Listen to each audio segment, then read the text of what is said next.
knows the fights before the pros do. I'm Brody, your host, and joining me today, my very dear friend who's been banned from 3 all-you-can-eat buffets, Buffet Bandit. I mean, what are you talking about? I left voluntarily. They escorted you. Allegedly. Yeah, I like that. Alright, anyway, folks, today we've got a big show ahead of us. The Wiz Kid, or Cowboy Troy over here. Tell us what they got to look forward to today other than listening about Buffet Bandit and Cowboy Troy over here. So today, we are previewing UFC Fight Night Strickland versus Hernandez, and that is in Houston. That's why I'm also wearing these.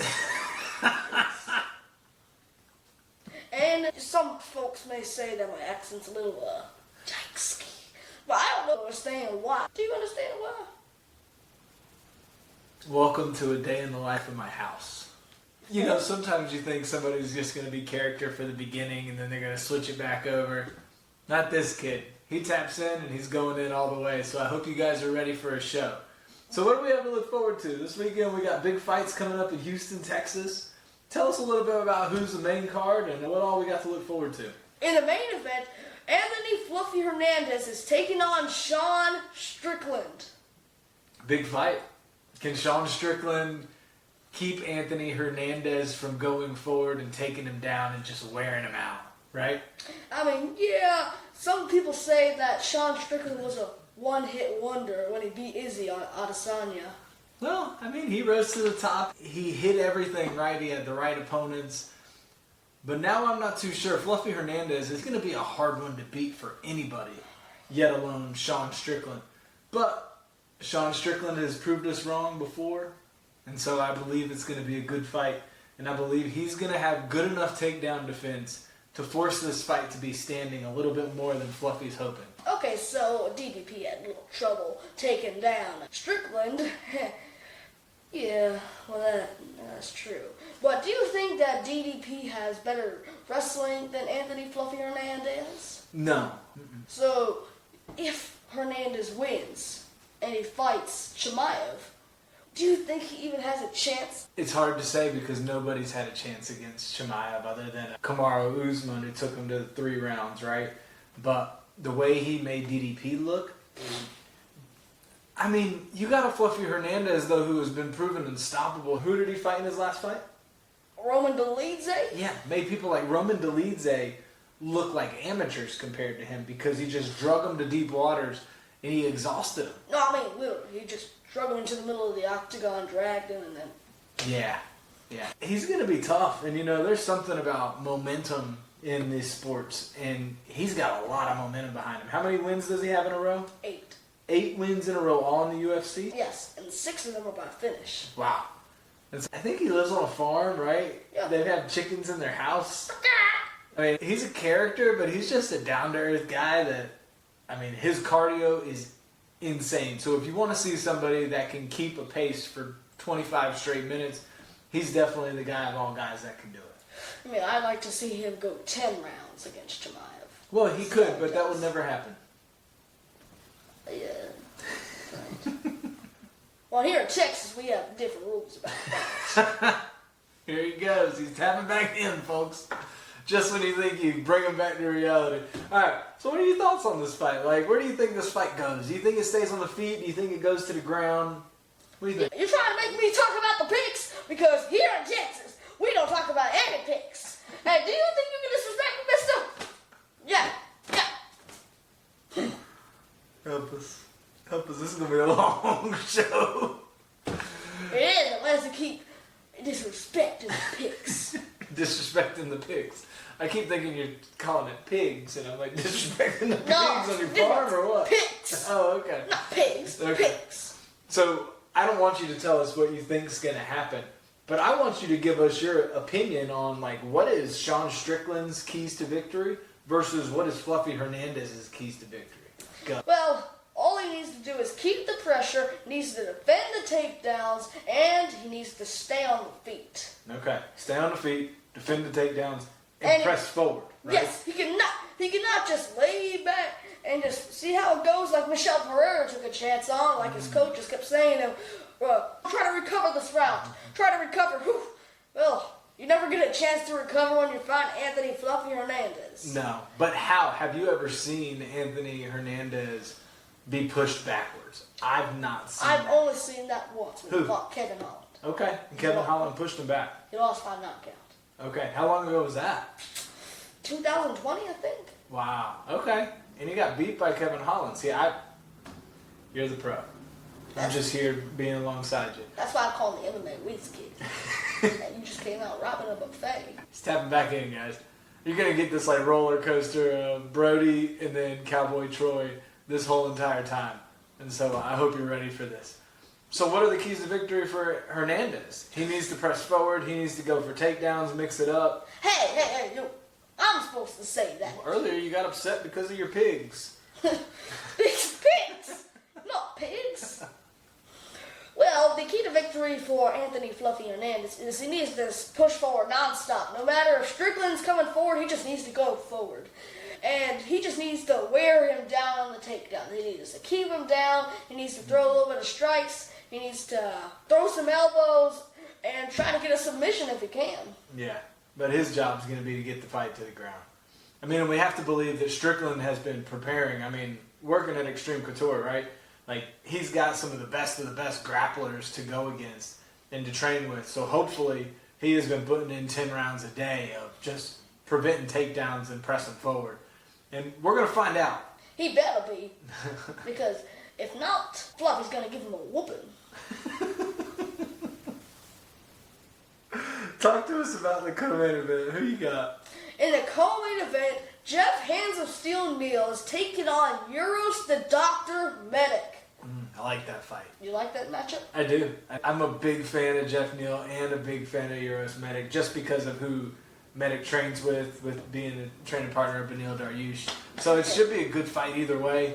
I mean, both of these guys bring it. They're both strikers, so it's going to be an exciting fight no matter which way it goes. Hands of Steel has had a little rough road in the UFC ever since the Contender Series. He started off hot, started winning, then lost. Started winning again, lost. 2 straight wins, lost. And then his last win was over Rafael dos Anjos. I mean, he was looking good in that fight. Knocked him down once. The second time was just because that dos Anjos hurt his knee. Sure.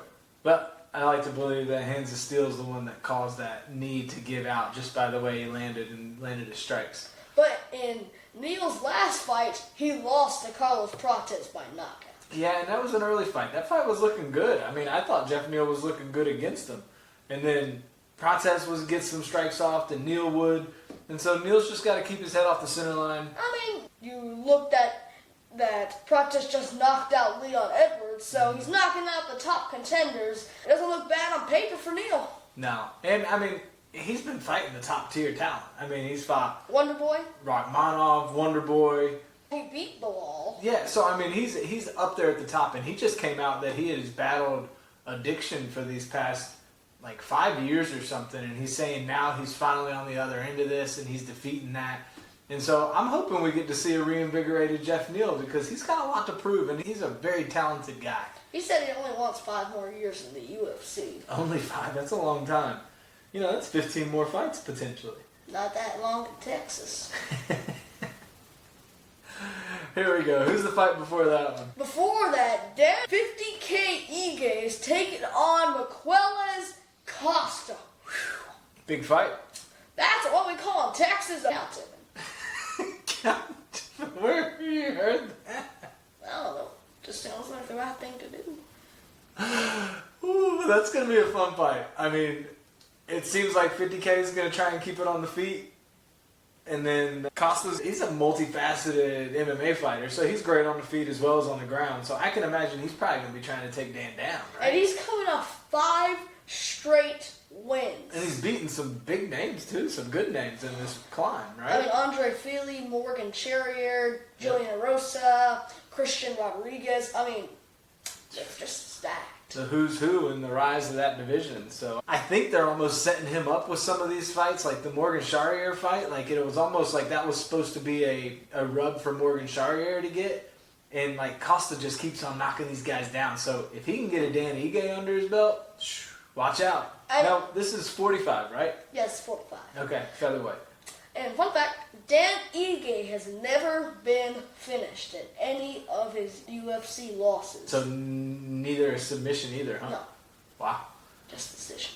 Well, and Dan, they call him 50K Ige because he's pretty talented at knocking people out. He's got heavy hands, throws big punches. He trains with Strickland at their gym. So it should be another good fight. I mean, these top three are awesome, so who do you have next? Before that, Ante Delija is taking on Serghei Spivac. Delija's the one who's coming off of the loss. Knockout the loss. Crazy loss to... Cortez Acosta. Yeah, so, I mean, he looked good, though. I mean, he was pretty close to defeating Cortez Acosta, and then all that flipped. But who did he beat in his first fight? That was a big... Marcin Tybura. Yeah, so he came in. That was his first fight in the UFC, too. Yeah. So this guy's come up, and he's just skipped a whole tier of heavyweights and gone right there. And now to face Spivac, I mean, this is going to be a big fight.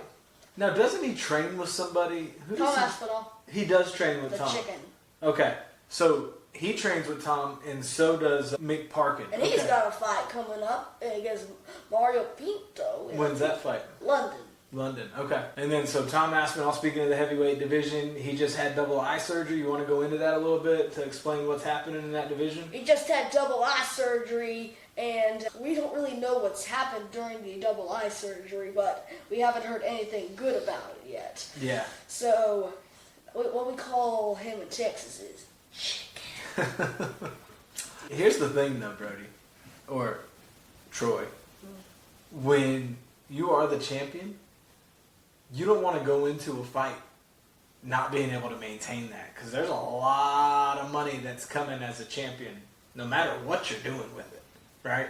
And so he's getting his eyes fixed. Supposedly he had blurry vision in both of his eyes, so he couldn't see. So we'll see. Who's the fight before that, Brody? Oh, and it's Troy. Before that, Jacobe Smith is taking on rising contender Josiah Harrell. Now, where are these guys from? Do you know? Jacobe Smith's coming off 2 straight wins. Against who? Nico Price. Who we beat Nico Price? Nico Price and Preston Parsons. Oh, okay. We know Preston. Yeah, so he's beating a couple guys that are middle of the division, so he's on a climb towards the top. I mean, Nico Price is kind of... He's falling off a little bit. He just came off a knockout loss. Yeah. The very first round. Well, it was a short notice fight for him, too. But then, what about this Josiah Harrell?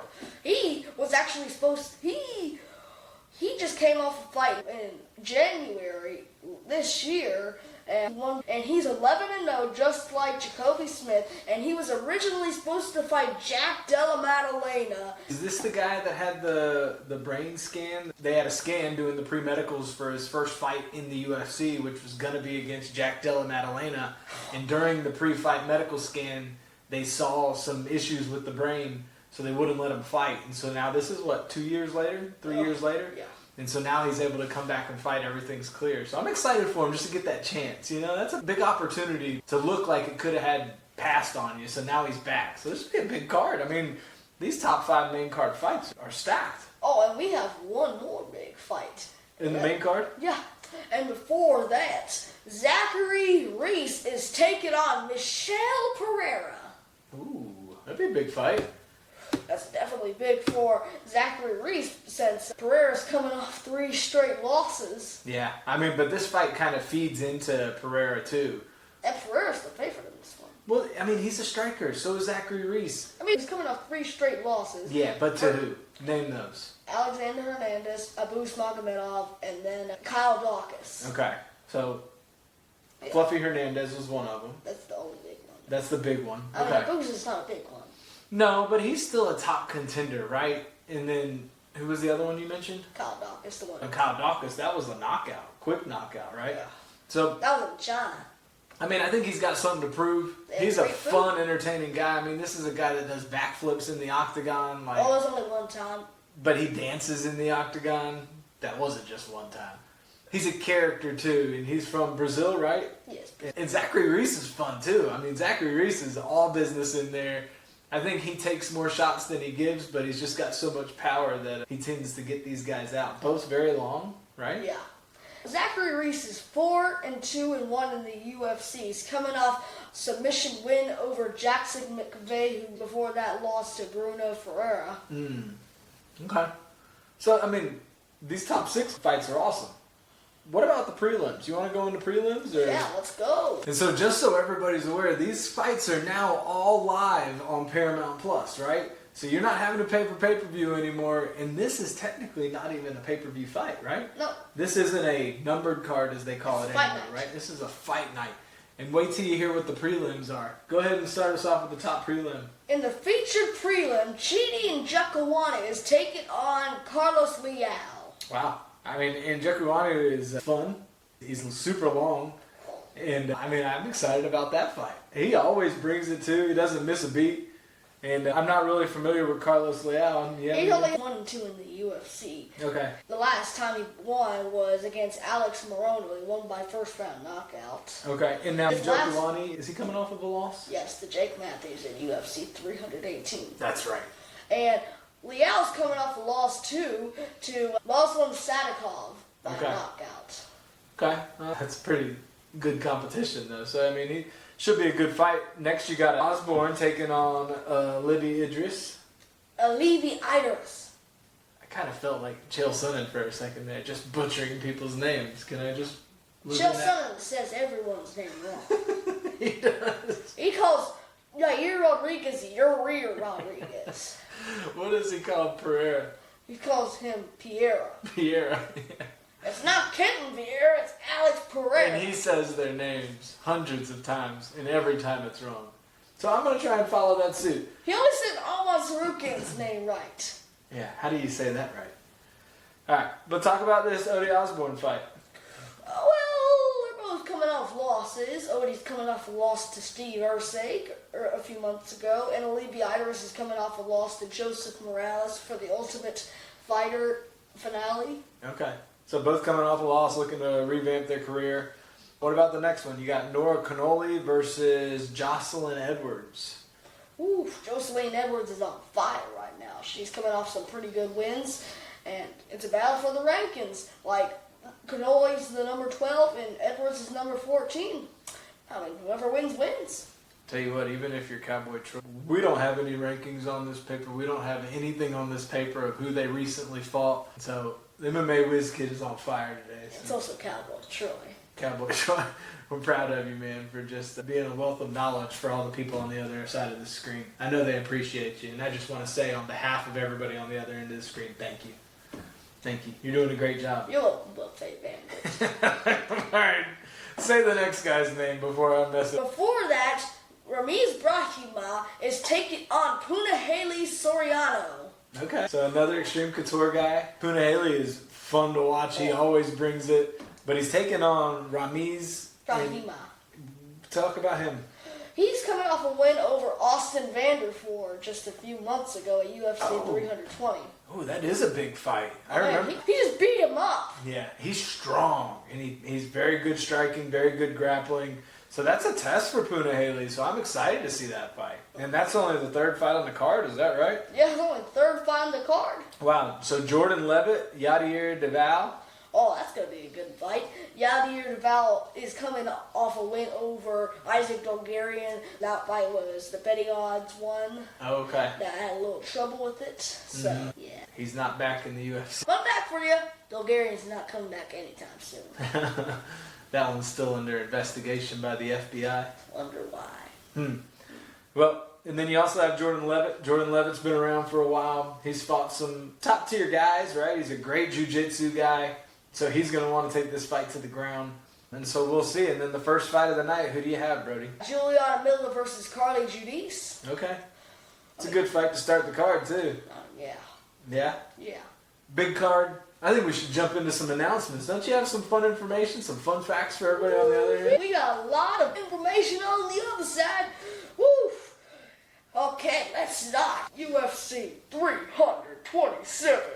Potential main event is Joshua Vine versus Tatsuro Taira. You heard it here first. This is not official and this is not public knowledge. So UFC 327, you're thinking is going to be Van versus Taira. Co-main event. Johnny Walker versus Dominic Reyes. Before that, Tatiana Suarez versus Lupita Godinez. Before that, Osman Mirazakana versus Paulo Costa. Before that, Kyle Dawkins versus Vicente Luque. Because Vicente Luque is moving up in weight. Before that, Randy Brown versus Kevin Trailblazer Holland. That is UFC 327. Where are you getting all this information from? Okay. Wow. Wow, you're really dropping some bombs on us today. What else? Any other fun facts for us? No, that's it. Okay. The fans are ready. The fighters are ready. Brody and the Wiz Kid and Cowboy Troy. And that chicken over there is ready. Make some noise! If you are ready! Alright, starting off in the prelims. Are you ready? Let's go! Alright, so in a welterweight bout, we got Ramiz Brahima versus Punahele Soriano. Who you got? Oh, that's such a tough one.